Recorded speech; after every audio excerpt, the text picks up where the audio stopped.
I wonder whether such voices ever required any accompaniment, whether it doesn't require any tanpura, forget about harmonium. Actually, this recording is released after his death. Yeah, because he was such a, he died soon after, but he wouldn't have allowed, He was such a highbrowed person, So, without any accompaniment, Guruji, how is it possible to sing even for 3 minutes in such, sustained sur? And it's a wonderful, I think, piece of. Senior artist, I have seen many times. Artists never search for the bass note. If they open their voice, their normal pitch will be they are singing. Itna practice karke, he doesn't have a tanpura. But how he selected his range? When we were in Dharwad, when we were practicing, there was a bhonga, Vishwanath avare. Allondu electric company ittu, allo bhonga bartittu. Now kalso munda, ನಾವು ಒಂದು ಪಿಚ್ಚನ್ನ ನಮ್ಮ ಗುರುಗಳು ಕಲಿಸ್ತಿದ್ರು. ಅದು ಯಾವುದೋ ಪಿಚ್ಚಿಂದ ಗೊಯ್ಯಿ ಅಂತ 9 ಗಂಟೆಗೆ correct ಭೊಂಗ, ಧಾರವಾಡದವ್ರು ಯಾರಿದ್ರು ಗೊತ್ತಾಗ್ತದೆ, 9 ಗಂಟೆಗೆ ಭೊಂಗ ಆಗ್ತಿತ್ತು ಇಲೆಕ್ಟ್ರಿಕ್ ಕಂಪ್ನಿದು. ಸಡನ್ಲಿ ನಮ್ಮ ಗುರು ಕಡ್ಕಡೋದು ಯಾವ ಸ್ವರ ಅದು ಒದ್ದ, ಯಾವ ಸ್ವರ ಕ್ವಿಕ್ ಹೇಳೋದು ಗಂಧಾರವ ಮಧ್ಯಮ ಅಂತ ನಮಗೆ. ಅಂದರೆ ಆ ಸ್ವರವನ್ನು ಹುಡುಕೋದು, ಸ್ವರ ಕಂಪೇರ್ ಮಾಡೋದು. ಅದಕ್ಕೆ ಈಗ ನಾವು ತಂಬೂರಿ ಇಟ್ಕೋತೀವಿ, ಐಪ್ಯಾಡ್ ಇಟ್ಕೋತೀವಿ, ಎಲ್ಲ ಇಟ್ಕೊಂಡು ಬೇಸರ ಹಾಡ್ತೇವಲ್ಲ, ಅದಕ್ಕೆ ಪ್ರಾಬ್ಲಮ್ ಆಗುತ್ತೆ. ಈಗ ಒಂದು ತಂಬೂರಿ ಅವರು ಹೆಂಗೆ ಹಾಡಿರ್ಬೋದು ಅಂತವರು ಅದು. ಅಂದರೆ ಆ ಕಲಾಕಾರನಿಗೆ ತನ್ನ ಪಿಚ್ಚು ಬಾಯಿ ತೆಗದ ಅಂದರೆ ಅದರದ್ದು ರೇಂಜ್ ಇಷ್ಟು ಪ್ರಾಕ್ಟೀಸ್ ಮಾಡಿರ್ತಿದ್ರು. ತಂಬೂರಿನ ಅವ್ರ ಧ್ವನಿ ಕೂಡಿಸ್ಬೇಕು, ಹಿಂಗೆ ನಿಂತ ಕಾಲದು. ಈಗ ಅಬ್ದುಲ್ ಕರೀಂ ಖಾನ್ ಸಾಹೇಬ್ರೆ ಅವ್ರ ಧ್ವನಿಗೆ ತಂಬೂರಿ ಕೂಡಿಸ್ತಿದ್ರು. ತಂಬೂರಿ ಅಬ್ದುಲ್ ಕರೀಂ ಖಾನ್ ಸಾರು ತಂಬೂರಿ ನೋಡಿ ಹಾಡಬೇಕಾಗಿಲ್ಲ. ಇಷ್ಟು ಪ್ರಾಕ್ಟೀಸು, ಇಷ್ಟು ಅಂದಾಜ್, ಇಷ್ಟು ಇಂಟೆಲೆಕ್ಚುವಲ್ ಅವ್ರ ವರ್ಕ್ ಆಗ್ತಾಯಿತ್ತು. The artist are they are more than God. They can create anything, they can do anything is fine with artist.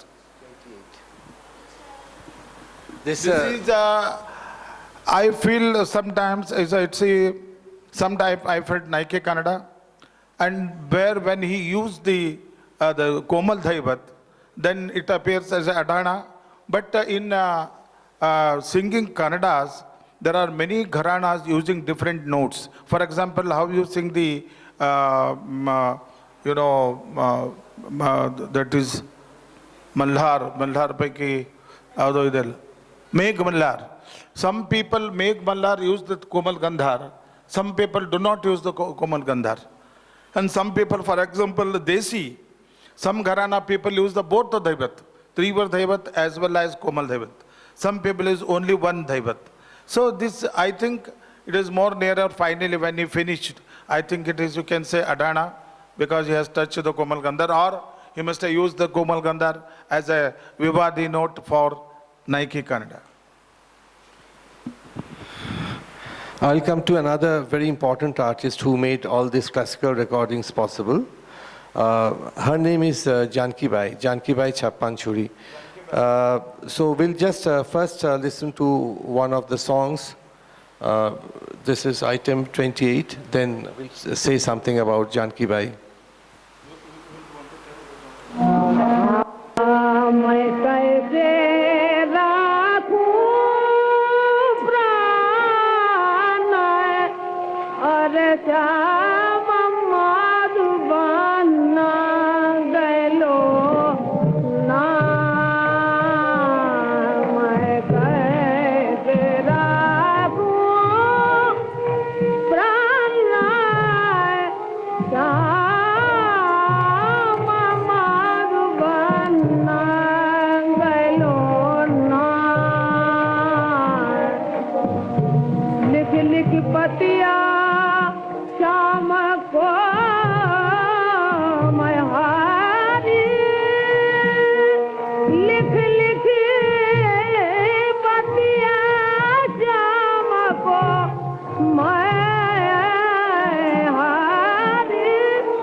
मेरा नाम Janki Bai लाभार.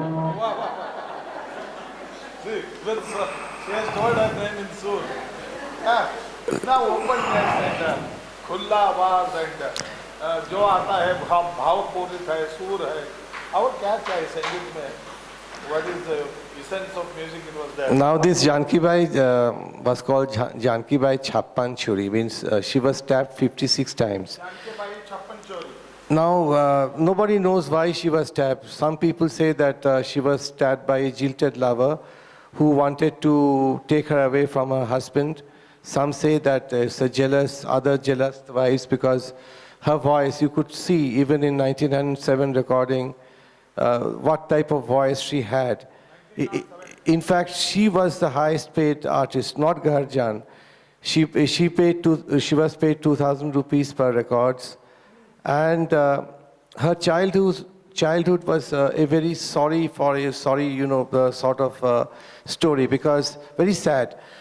She and her mother were sold off to a Kothabari from Benares to Allahabad, and where her mother brought her up by selling her body.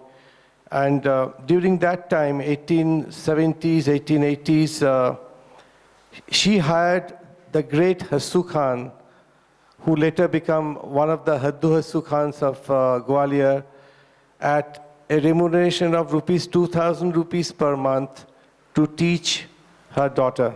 2000. Rupees 2,000 per month in the year 1878-79. Per class 2,000 rupees in 1857. And he was teaching Haddu Khan. Hassu Khan, but this, unfortunately, the gramophone companies, they were all for commerce, and they forced Janki Bai to sing popular songs which will sell, the tungris, the lighter kajris, chaits. But even then, some of the, Khandani songs do exist, and we'll play now this one of the rare compositions. It's Biddadhara Gunijan. Actually, this Mallikarjun Mansoor, Kesar Bhai, they sing this in the Raga Khat, Biddadhara Gunijana, but actually this is a Dhrupad composition.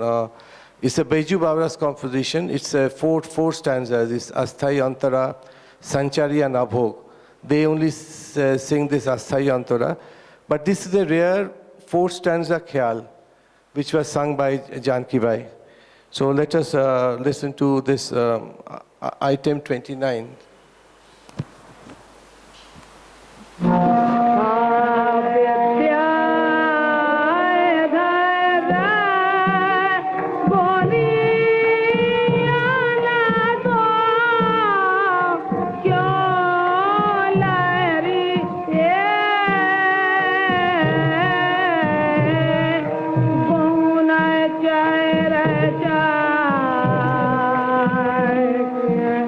la la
भाई Allahabad.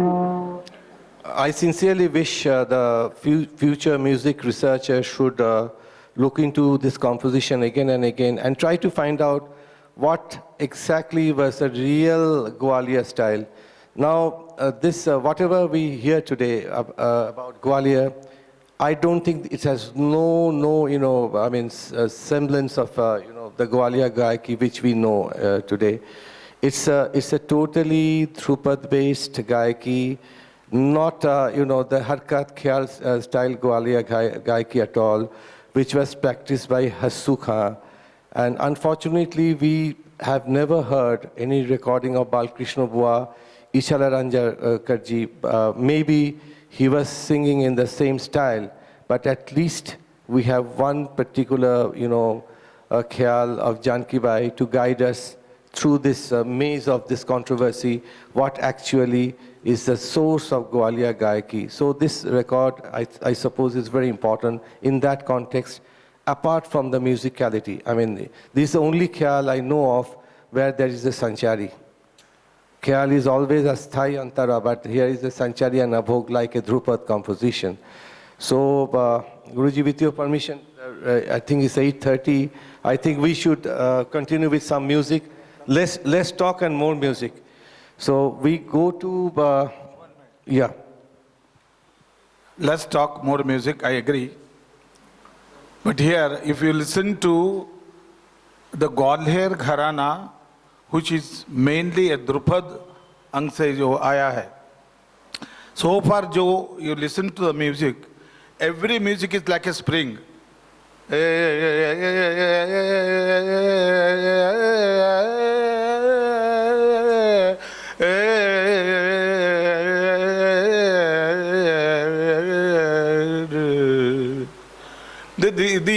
The how it goes, this is Dhrupad Ang. Nowadays what you listen to, because you may get diverted or you may totally contradictory what is going on now. Gwalior Dhrupad Ang is like this, a spring, it goes like spring, so that during the traveling you touch the correct notes. Like this, where that's why the mean and the spring like singing is around. Now, two, three rag you have listened to. There even Gaurajan singing, it was like this. And what is the voice culture? Like singing like this is very difficult. Voice doesn't work. Voice split actually. And sometimes voice goes more, sometimes voice goes inside. But they have maintained the same volume while doing this until they land at particular notes which they are planned for. So this was a Gwalior Gharana and Dhrupadang. All the Gharana, main Gharana is, we say the Gwalior, but main thing is Dhrupad only. Dhrupad ko we have taken different part of the Dhrupad and made it Khayal. Thank you, sir. Now we go to one very important recording. Come to item 27. This is Barkatullah Khan. Now, in sitar, the original sitar baj was created by one Masjid Khan, Masjid Khani Baj. So Masjid Khan was from Jaipur, and all other, sitar baj originated, came from this Masjid Khani Baj. That is what the Pandit say. Is it the origination of a sitar? No, not sitar, but sitar baj. The toras of sitar, the guts, the way they played the guts in sitar came from one Masjid Khan of Jaipur. Now, this gharana is diluted now. I don't think anybody plays this Masjid Khani Baj. But luckily, we have a direct descendant of Masjid Khan in the form of Barkatullah Khan. Barkatullah Khan was a genius. We'll talk about Barkatullah Khan, Barkatullah Khan was the court musician of Mysore. He was the court musician of Patiala. He had several students, and one most notable student of Barkatullah Khan was the redoubtable Kesar Bhai Kirkar. Now, this Kesar Bhai Kirkar learned vocal music, the Alapchari, from Barkatullah Khan.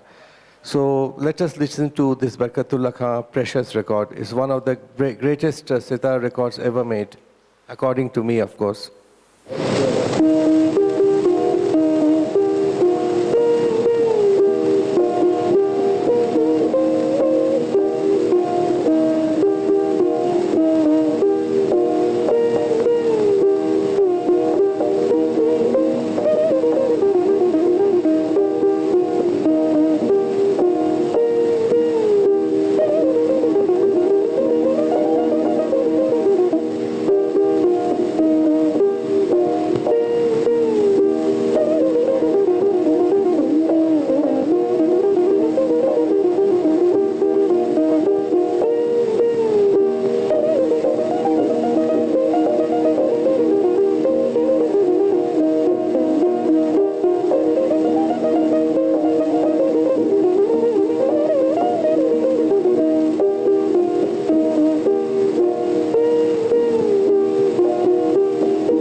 how do you like this? This is acoustic sound of sitar because we don't listen to this sound at all because all that's magnified microphone has taken away the quality, the beauty of sitar, according to me. This is the real sound of sitar. If a sitaria play in front of us without a microphone, this is the sound which is the real aesthetics of sitar. Soft and very soft, yeah. A feminine sound, not masculine sound like the sarod. But I've never heard a better sitar, in my life than this particular piece of Barkatullah Khan. Although it was 1905 records, acoustic recording, I don't know how the sound came.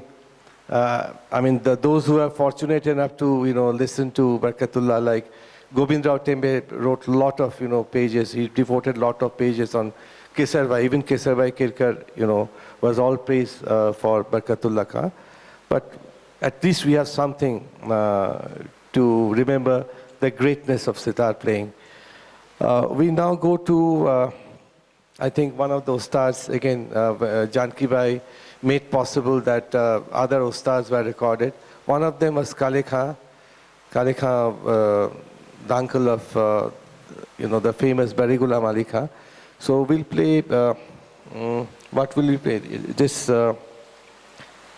let us play item 22. Is it vocal? Yeah, vocal. Kale Khan.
When this song was going on, Guruji was asking me that what is the similarity between Bari Ghulam Ali Khan's Gaiki and the guru of Bari Ghulam Ali Khan's Gaiki.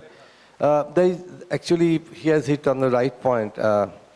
This, what we call today Patiala Ghana is nothing but an offshoot of two basic music styles.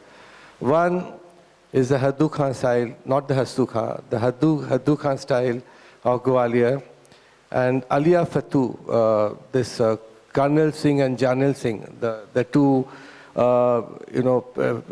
earliest person of the Patiala Ghana were student of Haddu Khan of Gwalior, he was also a student of Baba Behram Khan, the Drupadiya. So in the Bilambit portion, they have taken the alap of the Drupad Behram Khan. They were great alapiyas, the daggers, Behram Khan dagger. And then in the Tankari, they have taken this Haddu Khan, that Gwalior style, plus a little style of the famous Tanraz Khan of Delhi, because the Tanraz Khan of Delhi was singing very complex tan patterns, which became the hallmark of the style of not Kale Khan, but his contemporaries like Ashik Ali Khan. We'll play Ashik Ali Khan's records tomorrow. We'll see their tans are very complex tans. I mean, those are Delhi Ustad, Tanraz Khan's tan. But thank you, Ustadji, for leading me to whatever little information I have on this Kale Khan's Gaiki. If you have to say something more. No, that's totally different. You have been listening to Bade Ghulam Ali Khan Sahib. But his guru Kale Khan, totally it is more towards, Gwalior Gharana and other this thing. So, yeah, a lot of changes in you told the Tanraz Khan. Why? What is he? No. Whether Tanraz Khan, is it a name given by her mother or public? I have no knowledge. I was, it was 175 years back, so unfortunately I have no knowledge who gave that name Tanraz Khan. Maybe the emperor, the Bahadur Shah Zafar. He was a singer of Bahadur Shah Zafar's time, and could be Bahadur Shah Zafar gave the name of Tanraz Khan. That what Guru Rao Deshpande ji, when you were referring to Tanraz Khan, Guruji told me, Guru Rao Deshpande, Tanraz Khan is not a name given by his mother. It is by the public, the audience. He used to tell, his tans are, we need not say complicated is not a good word. His variety of tans and his master over tans and master